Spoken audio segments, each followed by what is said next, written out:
रचित रात को 11 बजे अपनी राशन की दुकान पर से वापस आया और अपनी पत्नी सुगंधा से खाना लगाने के लिए कहने लगा। सुगंधा को भी बहुत तेज भूख लगी थी, तो उसने जल्दी जल्दी खाना लगा दिया। उसकी सास कामिनी जी तो पहले ही खाना खाकर अपने कमरे में जाकर लेट गई थी। सुगंधा ने खाना परोस दिया। रचित ने पहला निवाला तोड़कर खाते ही रोटी उठाकर उसके मुंह पर फेंकते हुए कहा, यह कैसी ठंडी रोटी खिला रही हो तुम मुझे? मैं इतना काम करता हूँ तो क्या मेरे नसीब में यह ठंडी रोटी ही लिखी है? सुगंधा सक पका गई और कहने लगी, बस मैंने 10 मिनट पहले ही तो यह रोटी बनाई है। मुझे अच्छे से पता है कि आपको आने में देर हो जाती है, इसलिए मैं आपकी रोटी देर से ही बनाती हूँ।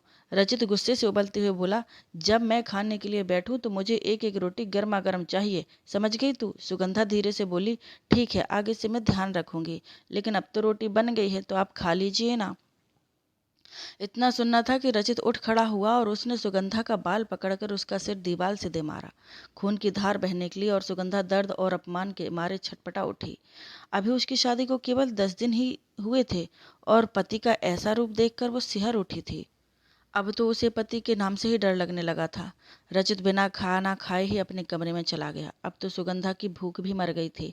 उसने खाना समेटा और रोते हुए अपने कमरे में आई। उसे देखते ही रचित हैवानों की तरह उस पर टूट पड़ा। वह गुस्से में था, लेकिन फिर भी अपनी मनमानी करने से पीछे नहीं हट रहा था।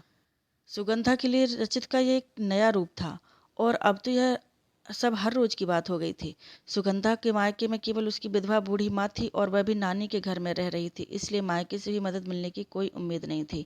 उसके पिताजी तो उसके बचपन में ही गुजर गए थे और तब से दोनों माँ बेटी नाना नानी के घर पर ही रह रहे थे।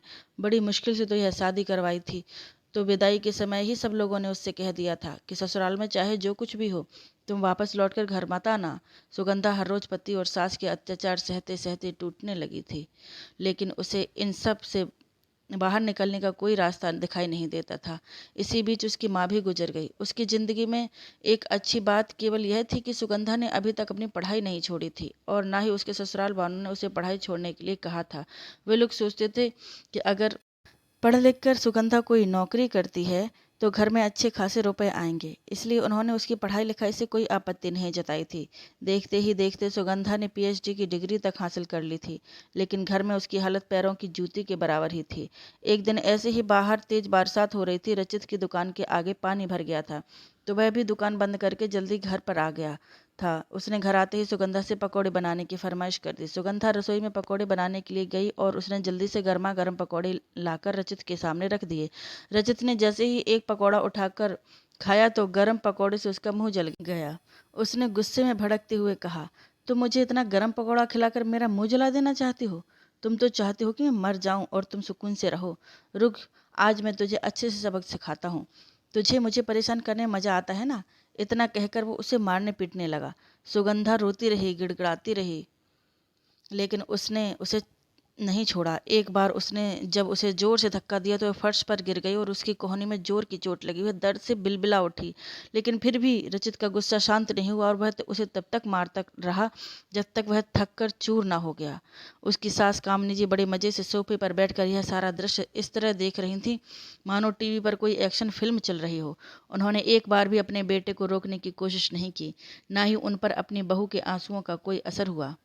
उल्टा वह तो अपने बेटों को और प्रोत्साहित कर रही थी कि बेटा तू इसकी और पिटाई कर, दिन पर दिन इसका दिमाग खराब होता जा रहा है। रचित उसे मारपीट कर अपने कमरे में चला गया। कामिनी जी भी अपने कमरे में चली गई। वह फर्श पर ऐसे ही काफी देर तक पड़ी हुई थी, लेकिन जब उसने उठने की कोशिश की तो उसके शरीर में भयंकर पीड़ा महसूस हुई। रात के खाने का समय हो रहा था तो कामिनी जी उसके पास आईं और उसे लात से ठोकर मारकर कहने लगी, उठ जा महारानी, उठकर खाना बना। लेकिन सुगंधा तो हिल ही नहीं पा रही थी। वह दर्द के मारे बेहोश हो चुकी थी। तब कामिनी जी घबरा गई और उन्होंने अपने बेटे को बुलाया। रचित उसे तुरंत लेकर हॉस्पिटल चला गया। हॉस्पिटल में उसने सबको यही बताया कि वह सीढ़ियों से गिर गई थी।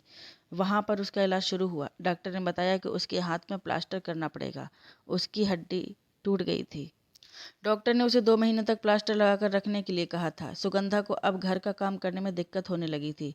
अब मजबूरन उसकी सास को सारा काम करना पड़ रहा था, लेकिन फिर भी वह सुगंधा से जितना हो सके उतना काम करवा ही लेती थी। देखते ही देखते 2 महीने बीत चुके थे। अगले दिन सुगंधा को डॉक्टर के पास जाना था, लेकिन उसे बड़ा डर लग रहा था कि कहीं उसके हाथ में कुछ हो ना जाए। इधर रचित भी बड़ा परेशान था, उसे रात को नींद नहीं आ रही थी। अगली सुबह वो जल्दी उठ गया था। उठते ही वह माँ के कमरे में चला गया और कहने लगा, माँ मुझे तो बड़ा डर लग रहा है। अगर सुगंधा का हाथ ठीक नहीं हुआ तो क्या होगा? अगर उसका हाथ टूट गया होगा तो? अभी तो वो बात कर ही रहे थे कि तभी सुगंधा भी उठकर हॉल में चली आई। दोनों की बातें सुनकर उसके कदम ठिठक गए। उसकी सास टेढ़ी मुस्कान के साथ बोली, बेटा अगर तुमने बहू का हाथ तोड़ भी दिया होगा तो इसे कोई सरकारी नौकरी मिल जाएगी। तुम्हें याद है ना शर्मा जी की बेटी जिसे सुनने में थोड़ी प्रॉब्लम होती थी, उसे दिव्यांग कोटा से झट से नौकरी मिल गई थी। उसी तरह हो सकता है कि इसका हाथ टूटने के पीछे भी एक अच्छाई हो। अगर इसे टूटे हुए हाथ के कारण नौकरी मिल गई तो फिर बहू घर की नौकरानी भी रहेगी और बाहर से रुपए भी कमा कर लाएगी। माँ बेटे दोनों की प्लानिंग सुनकर बहू ने उन्हें सबक सिखाने के लिए मन ही मन अपनी एक अलग योजना बना ली थी। सबसे पहले तो उसे डॉक्टर के पास जाना था ताकि पता चल सके कि अब उसका हाथ कैसा है। वह चुपचाप अपने कमरे में आकर बैठ गई। थोड़ी ही देर में रचित कमरे में आया और कहने लगा, जल्दी से तैयार हो जाओ, याद है ना तुम्हें डॉक्टर के पास जाना है। सुगंधा ने सहमति में सिर हिला दिया और थोड़ी ही देर में तैयार होकर बाहर चल आ गई। उसका पति उसे लेकर डॉक्टर के पास पहुंचा। प्लास्टर हटाने के बाद पता चला कि उसका हाथ टेढ़ा हो गया है और अब जिंदगी भर उसका हाथ ऐसा ही रहेगा। यह सुनकर सुगंधा की आंखों में आंसू बहने लगे, लेकिन रचित मन ही मन बड़ा खुश हुआ। ऊपर से तो वह उसे दिलासा दे रहा था कि लेकिन सुगंधा अच्छे से जान चुकी थी कि यह बस एक दिखावा ही है। रचित घर आया और उसके बाद वो दुकान पर चला गया। सुगंधा काफी देर तक गहरी सोच में डूबी रही। उम्मीद के अनुसार कुछ ही दिनों के बाद रचित ने तरह तरह के फॉर्म लाकर उससे भरवाने शुरू कर दिए। सुगंधा भी चुपचाप सारे फॉर्म भर देती थी। रचित उसकी खुशामद करते हुए कहता था कि मैंने गलती तो बहुत बड़ी की, लेकिन अब मैं तुम्हारे सपनों को पूरा करना चाहता हूँ। सुगंधा भी बस मुस्कुराकर उसके गले से लग जाती थी, लेकिन उसे भीतर ही भीतर पता था कि उसे क्या करना है। 6 महीनों के भीतर ही सुगंधा को दिव्यांग कोटा में एक कॉलेज में गेस्ट प्रोफेसर की नौकरी मिल गई थी। सुगंधा की खुशी का कोई ठिकाना नहीं था। 50,000 रुपये महीने सैलरी मिलने वाली थी उसे। घर में भी सभी बहुत खुश थे। उसकी सास ने तो उसकी आरती उतारते हुए कहा, बहू अब तो हमें कोई टेंशन नहीं है, हमारे घर का लोन भी आराम से चुक जाएगा। सुगंधा बस व्यंग से मुस्कुरा दी। सुगंधा का कॉलेज जरा दूर था। ट्रेन से उसे वहां पहुंचने में 4 घंटे लग जाते थे। अब आने जाने का मिलाकर 8 घंटे सफर में ही निकलने लगे थे।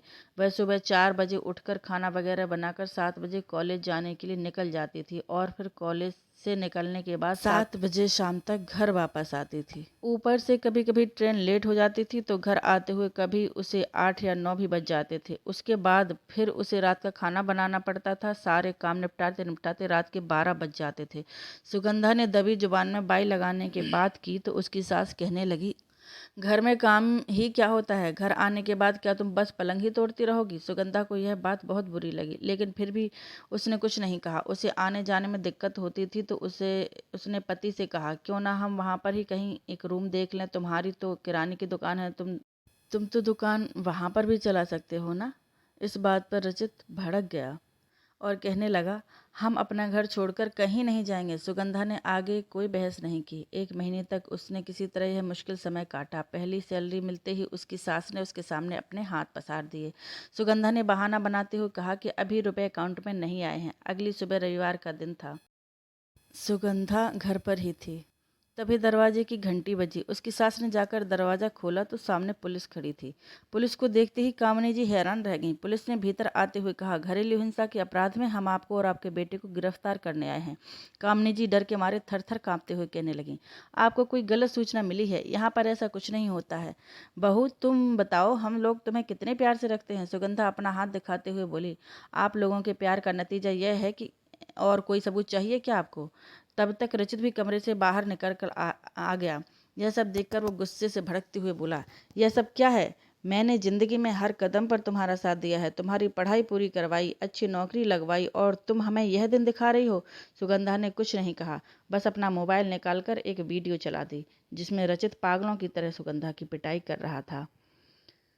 फिर उसने दूसरी वीडियो चलाई जिसमें दोनों माँ बेटे मिलकर यह बात कर रहे थे कि अगर बहू का हाथ टूट भी गया तो उसे दिव्यांग कोटे से कोई सरकारी नौकरी मिल जाएगी। यह वीडियो देखने के बाद रचित और कामनी जी का सिर झुक गया था। पुलिस ने उन दोनों को गिरफ्तार कर लिया। सुगंधा ने भी अपना सामान पैक किया क्योंकि उसने भी कॉलेज के पास एक छोटा सा रूम किराए पर ले लिया था। अब उसके पास एक ढंग की नौकरी थी, हर महीने अकाउंट में पैसे आ रहे थे और वह आत्मनिर्भर बनकर अपने सपनों में रंग भर रही थी। इसलिए उसे अब इन लोगों के साथ घुट-घुट कर जीने की कोई ज़रूरत नहीं थी। सुगंधा ने दोनों माँ बेटे को अच्छा सबक सिखा दिया था।